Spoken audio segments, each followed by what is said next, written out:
Okay, good question. Daughter returned public school after 2 years in a private school for dyslexia. You're in Pennsylvania. You met with the district April 2019, began updating her IEP, and then they said they were going to do some testing to identify present levels of performance over the summer. That passed, and then of course school started seventh grade, and you didn't find out until December, based upon just sort of an accidental collision of information that, quite frankly, they should have been providing the entire time. But through that, you were able to determine or discover that they had not determined present levels of performance. They had lowballed her on her goals, and therefore you had already gone halfway through the school year with, inappropriate goals. Okay. Now, you didn't mention what level of services she was providing. So you had the goals in there. The goals were set at fourth grade. Now you're going to have to remember that, because then you're going to have to sort of stick with me for the rest of it. Then they moved her goals up to sixth grade and then paid for outside private testing because they didn't know what to test for. And you had the feedback session in April. Now your question is, should I seek compensatory education for the missed learning? And now you're battling them because they're not following the recommendations provided by the private provider that they hired. Okay, so let's back this up. When it comes to compensatory is based upon the notion that the school system failed to provide a free and appropriate public education.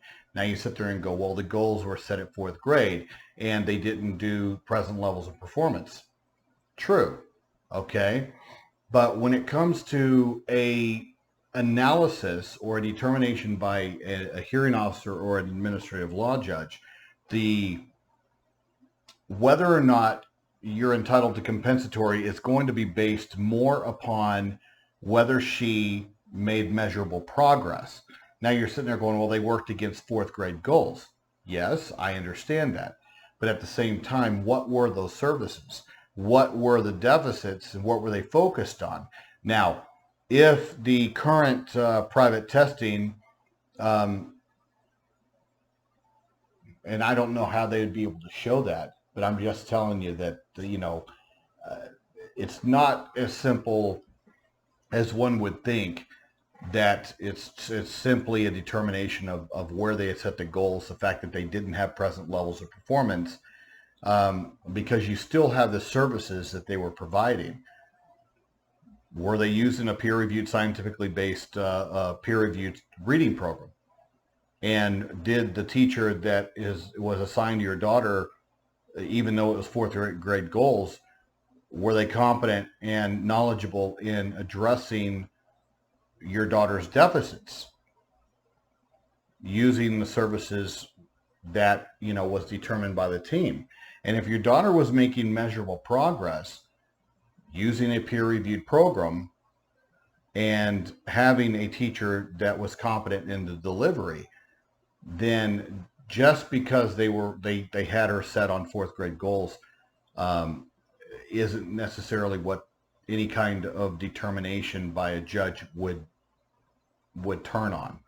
Okay, it's a contributing factor, and yes, it adds oomph and strength to your argument. At the same time, it really comes down to the service and whether your child made progress with the service.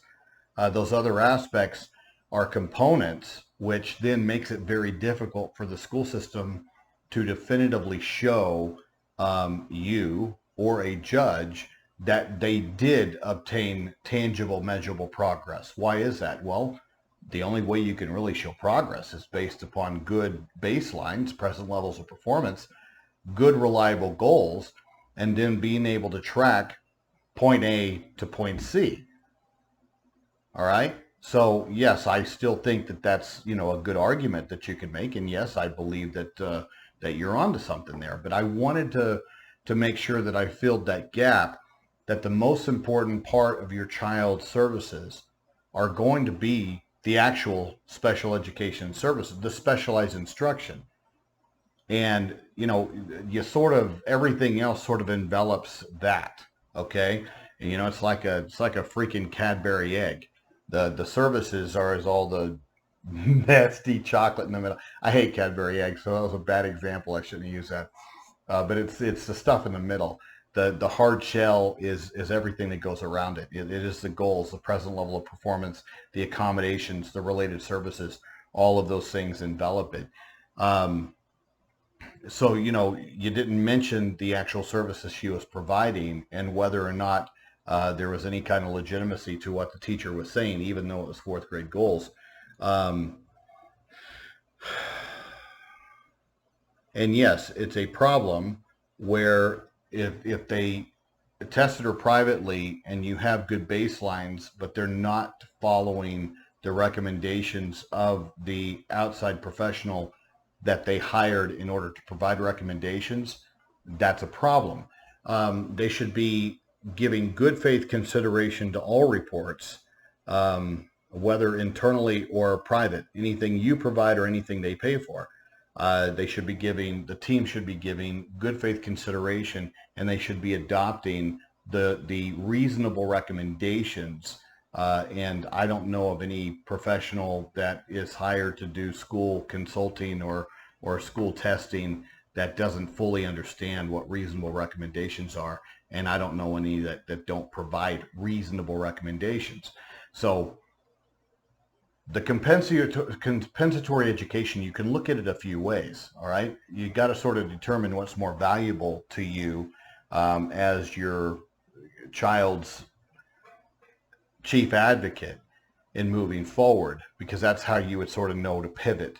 Okay, is it the compensatory education that is the most important to you, or do you want to sort of cash that in return for them adopting the reasonable recommendations, naming a peer-reviewed, scientifically based program that is specific for addressing dyslexia, and specifically in the areas or the deficit areas or the gaps where your child has them. All right, just so a public education, a public school, they're going to use peer-reviewed, scientifically based reading programs. They all do. But that doesn't mean that they necessarily use ones that are appropriate for your specific child. There's a myriad of programs out there. And so most of the programs that the school systems use tend to be good for about 60% of the students. And then you have 20%, you have that 40%, and I don't want to get into the breakdown there, that those programs just aren't effective. So, the children need more of an individualized approach. So that's why, especially with kids with dyslexia, with, let's say, autism, some other kinds of developmental disabilities, to where the connection between language deficits, comprehension, fluency, phonemic awareness, all those things sort of collide, then it takes a little bit of effort on the part of the school system to isolate that child's learning styles, the deficits, in which program would sit there and bridge those gaps. And then at that point, you need to sit there and identify what kind of training protocol comes with that program. What is the requirement for the teacher or the instructor to be competent in the delivery? And is the school using it per the manufacturer's recommendations? See, those things would be the most important aspects of fixing your daughter's program, okay? Is isolating what program they're using it, knowing what the recommendations for proper use are, making sure that the staff are competent in delivering that specific program, which means that they may need to go out and hire an outside party to come in and help prime the pump on the proper use of that training tool.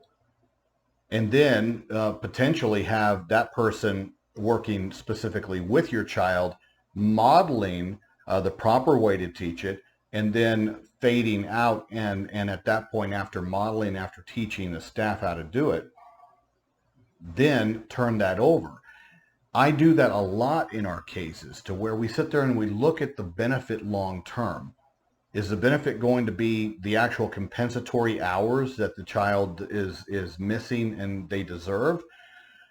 Or is it better for us to take those compensatory hours and then flip it into a solution that would continue to benefit the child into the future? Okay.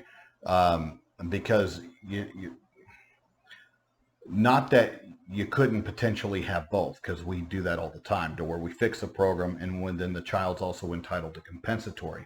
But at the same time, if you're not planning to use an attorney and if you're not planning to go that route, then you're in a negotiating game with them, and you've got to determine whether or not the hours that your daughter would be entitled to, and it wouldn't be that much. And when I say that's, I'm talking about, you're talking, well, I don't want to get into how many you're talking, but because it would be based upon how much specialized instruction was already in the IEP. And they're going to sit there and say, well, she received specialized instruction in that area. And, you would have an argument to be made there, but at the same time, that's where I'm saying what would have the long-term benefit to you. And that would be turning your attention, in my viewpoint. You could do it either way. You're the father, not me. Or mother. I don't know who wrote this. You're the parent. How about that? And at that point, you just sort of have to determine which has the greater benefit for the longest amount of time. And that's typically, if you're a parent advocate, fixing the current program, using this as your carrot, that you're not going to sit there and press for compensatory if they fix it and notate it in the IEP this specific way of what your child will receive in the future. And that is, you might not need to go back, but that is those points of identifying a specific program, making sure that they follow what the manufacturer recommendations are on how to use the program, that the staff implementing the program are competent in the implementation of that specific program, and if need be, bring in an expert in that program, a reading interventionist, somebody who's competent in order to model and train staff on that implementation. That right there is priming the pump, and then you're having a staff and a program that you guys understand, that the team now understands, and that will continue to give water into, next school year, the school year after that. And at that point, you just took something that maybe, let's say, 20 compensatory hours, and now you flipped it into hundreds, operating in the way that it needs to operate.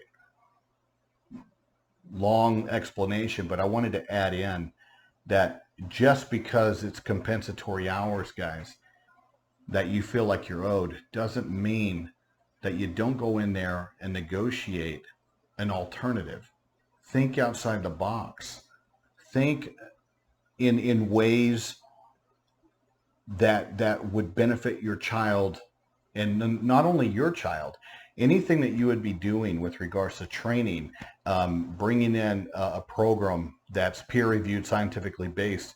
It wouldn't just benefit your child. Your advocacy now is going to filter and bubble over and impact multitudes of children. Whereas whatever compensatory your child would be getting would be that and done. So I always encourage parents, and that's what we do in our practice, to think outside, chart a different course, be creative, and negotiate.